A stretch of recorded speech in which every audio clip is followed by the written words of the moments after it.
My name is Katarina Van Derham. Throughout my career, I've come across many people who have found my life fascinating. I've been asked to write a book about it, here and overseas. But since we live in a digital era, I think to show it via docu-series is a much better idea. Why now? Because I'm on a mission to achieve my biggest dreams yet, and I want to share it with you, right here as it happens. The way to do that is to take chances. I have taken so many chances, and I want you to do the same.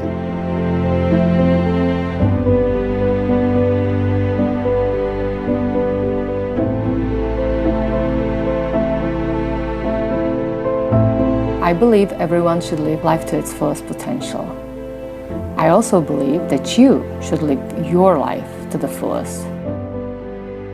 If, like me, you think it's worth taking the risk to have the life of your dreams. For me, it has been.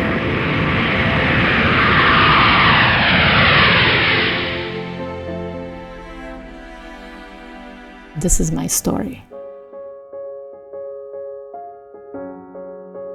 I grew up in a one-bedroom house in a town of about 1,000 people.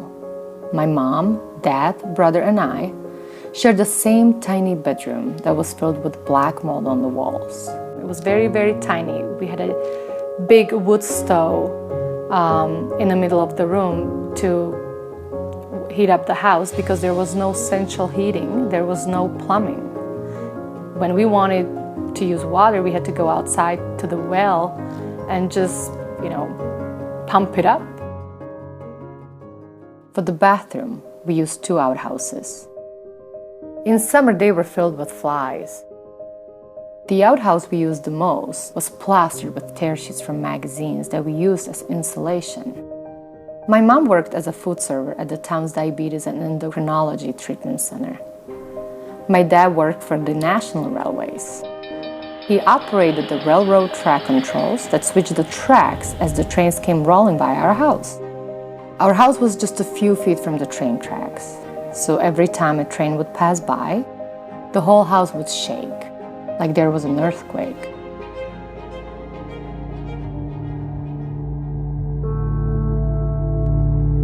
I think the hardest part for me to recall is my mom doing laundry. Because we didn't have plumbing and because we didn't have laundromat, she would have to fill up the stroller with dirty laundry, and me and my brother would help her push it about half a mile to a spring water, to a little waterfall, where she would, with the washboard, do laundry. And the water was so cold and her hands were always so red, especially in the winter time. Like, she would be just freezing and couldn't even move them. And I just remember as a child, I just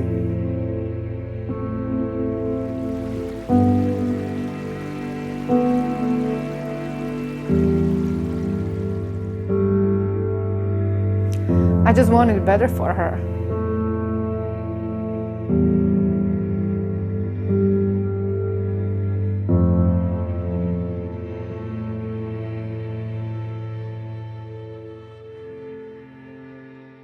We eventually moved when I was 10 years old to a 2-bedroom house with very tall ceilings that had plumbing, but still no central heating. This house was not by the train tracks, but by the train station. In socialism, you had very limited options for housing because people didn't build nearly as much. There wasn't an available house for a growing family except the one I grew up in. Moving forward, let my friend Jessica show you where Slovakia is. Oi! Oi! Oi! Ahoy! Hi, I'm Jessica, and today your geography lesson is about Slovakia. Slovakia used to be a former part of Czechoslovakia, but became its own country in 1993. Slovakia is surrounded by Poland, Czech Republic, Austria, Hungary, and Ukraine. Slovakia's capital is Bratislava. Their language is Slovak, not Russian. People do mistake that, so let's get that straight. Also, Also, they're known for their hockey team and beautiful women. The population is just over 5 million people. That is your geography lesson on Slovakia. Socialism fell at the very end of 1989, and that change ignited a whole new energy into the rest of the world. The socialist or government ownership of the essential industry. Tear down this wall. Prague, November 17th, 1989. I was lucky I was a teenager because I was able to be open-minded, I was able to adjust and still learn and grow and basically somehow shift my mind a little bit. Being a teenager, and being into pop culture, I was just so open to everything that was coming in, the entertainment, the fashion, the job opportunities. During socialism, we couldn't travel. We could only go to the countries that were considered the Eastern Bloc, but we couldn't go to any Western countries. So all of a sudden we could travel, and that was very exciting. People wanted to go overseas and find work. And because the government knew this, they made it very, very difficult for people to obtain visa. You had to own a house, you had to have children home, you had to have a good job that pays you well. Good luck with that, right? You had to have all these reasons to come back in order for you to get lucky and get visa approved. Being 22, looking like I just stepped out of Baywatch, I had no chance to get a tourist visa. When I came up with the idea in my circle of friends and family that I want to go to America, it was already the late 90s, it was 1998. Actually, 97 exactly. And they thought I'm crazy. They're like, no way, America has millions of you.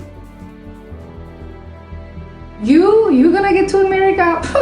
Forget about it. They were just laughing and thought the chances, and they were right, chances were very slim.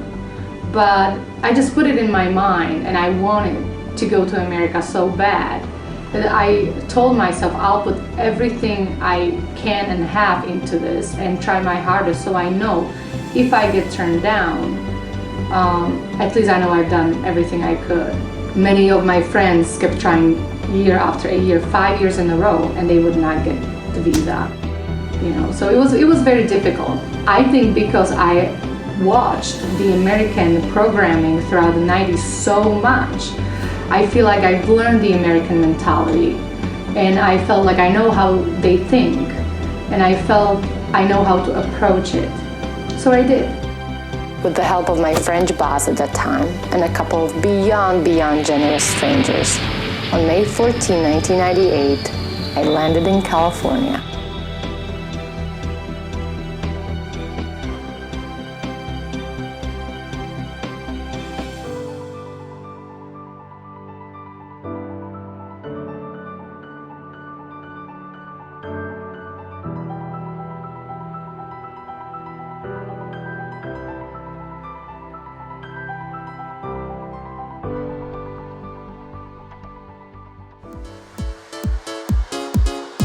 Next episode on the 90s Girl.